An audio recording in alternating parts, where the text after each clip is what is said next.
Hey, Master Williams here, Mr. Filippo helping me out. In this video we're going to take a look at the Blue Stripe 4 for our kids' basic training class.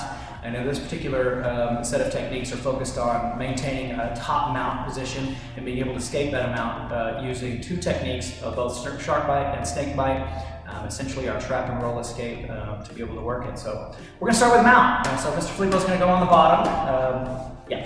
So if he's here and I end up on top, right, let's go back this way just a hair. Good. So if I end up on top of an opponent, this is where I want to be, right? If I throw punches and all that kind of stuff, I want to be able to hold an opponent down, and I don't want him to be able to roll me, right? Let's go over just this way. So if I'm here, the first thing that I want to do is be able to maintain position, so I want to put my hands out. We need to scoot back. We're way too close. Keep on. Okay.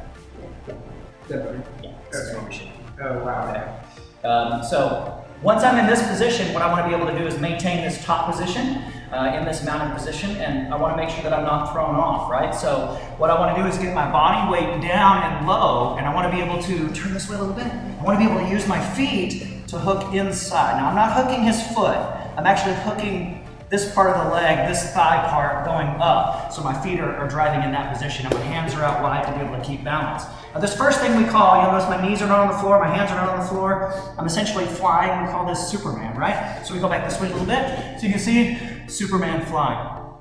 The next aspect is, if an opponent's on bottom, they might try to throw you around a little bit. So my partner's gonna hug me, and for practice, we're just checking our balance. So if he goes left or right, what I wanna do is hook the head, put my hand out so I don't fall off. You can go the other way. I'm gonna do the same thing. So I'm making adjustments so that I can stay in the top mounted position and not fall off. The other thing that might happen is he might push on me. So he pushes on my shoulders. Go ahead. Yeah, he's pushing me up. I just wanna relax, kind of loose and laying down on him. And that way, he's gonna be the one getting tired. And then when I'm ready to defend, I'm gonna swim. Now what I wanna do is one arm at a time, and I'll pick a side. I like this side first. So I'm gonna lift that shoulder. So now there's no pressure pushing down on the hand. My arm's gonna go underneath and then get back to the floor. I don't care about getting the arm off of me.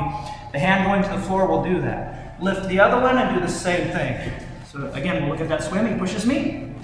Up, 1, 2, and I can get back down in position. Last time. 1, 2.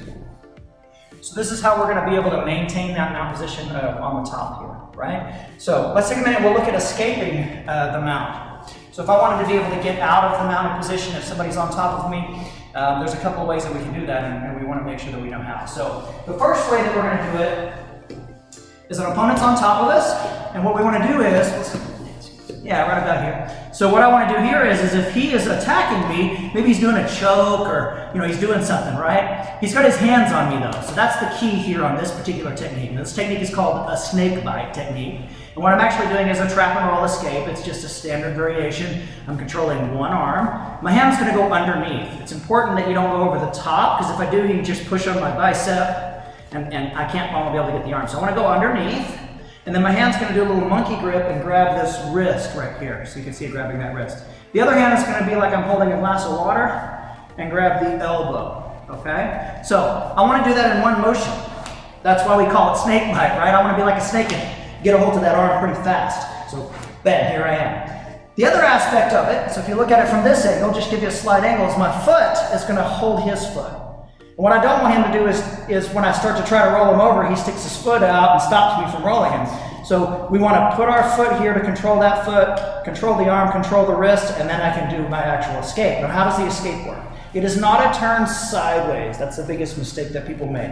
I'm going to lift my hips up and then follow him over. So we'll turn back this way a little bit so you can get a better idea and see. I'm holding his arm. I'm going to lift my hips up really high, and he starts to fall. And then I'm just going to follow him into position, right? So you can see how I'm going to follow him over. So we'll look at it again from the side angle here. If he's mounted in position. So this is a snake bite. Again, grab the wrist, grab the elbow right here, block that foot. My other foot, I don't want to grab the foot. I want to be out. Lift the hips up, and then I'm going to follow that shoulder over as he goes into position. And so we'll end up here. Okay, so now we're going to take a look at the other option. And the other option is if an opponent's on top of you attacking. Maybe they're punching you, Maybe they're beating you up somehow or going after an arm instead of just choking you, right? So the snake bite is more a choke style setup where they're just holding your shoulders. So the other technique is called shark bite. We call it, for the adult training, we call it punch block defense. So in this example, we're looking at a person who's sitting up. He's no longer down on me, he's sitting up and he's punching me. So I need to get him down to the floor and get his hands on the floor. So the way I'm going to do that is lift my hips up, he will fall. Now, looking at it from a side angle, sometimes people won't fall if you just lift your hips. So you're going to use one of your legs to help. So one leg is going to help by putting some pressure there. As soon as he falls, I want to hug him so he can't get back up. So keep him down. My head is really close. If he tries to punch me, my hand is too close for the damage to do any good. So again, I'm in a good position here. I want to work my way up, hold across the back, then my arm is going to go around one of his arms and grab. And I'm going to go back to that gable grip we did in the last lesson. Now I want you to notice Mr. Filippo turned his hand over. If he leaves his hand on the mat flat, when I get ready to roll, you're actually going to injure that hand. If it's a bully, I don't care. But in practice, if you're working, you want to make sure you turn that hand for safety. And then again, I'm going to block the foot, and then I'm going to lift my hips up, and again, roll towards that shoulder to be able to escape that position. All right? We'll look at it one more angle from the side here. So you can see, so he's punching me, defending, driving it up, hug tight, work my way up, get the arm, block the foot, up, and out. Those are the requirements for the blue stripe.